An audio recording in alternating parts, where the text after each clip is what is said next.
Čaute, čaute. Takže tí, ktorí sledujú moje videá, tak videli cez týždeň tento rezort mojich kamarátov Gilberta, Shinila, Ia, Riviera, úplne prázdny. A pozrite sa, dneska je sobota a Filipínci sa zabávajú iba cez víkend.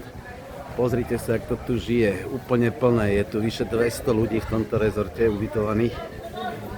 Všetci grillujú, zabávajú sa, vonku je aj karaoke.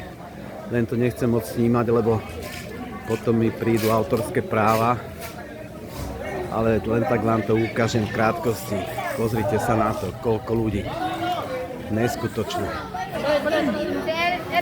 Všade kopec dymu, kopec zábavy.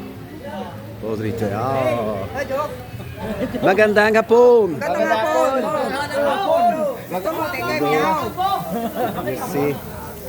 Pozrite sa na to. Kopec mesa. Kvanta mesa. Je to tento rezort.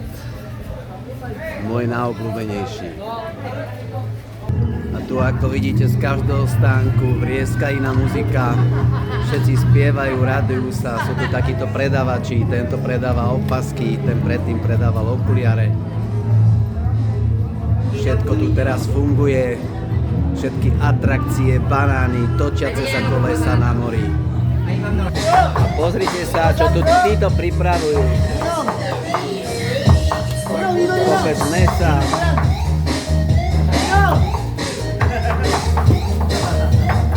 Bravčovinka, kolienko. Čerstvé tuniačiky. Pozrite sa. Všetci makajú na plné pecky. Takto to tu žije cez víkend. Všetci sa zabávajú, všetci sú šťastní, celé rodiny sem prichádzajú. Každý vás na niečo pozýva. Len bohužiaľ, ja som si tiež kúpil dneska tuniaka, takže som najedený. Kilo tuniaka, za kilo som platil 3 eurá. Hneď mi ho krásne aj vyčistili. Môj kuchár mi urobil polievku. Takže takto to tu žije. Paalam ináč.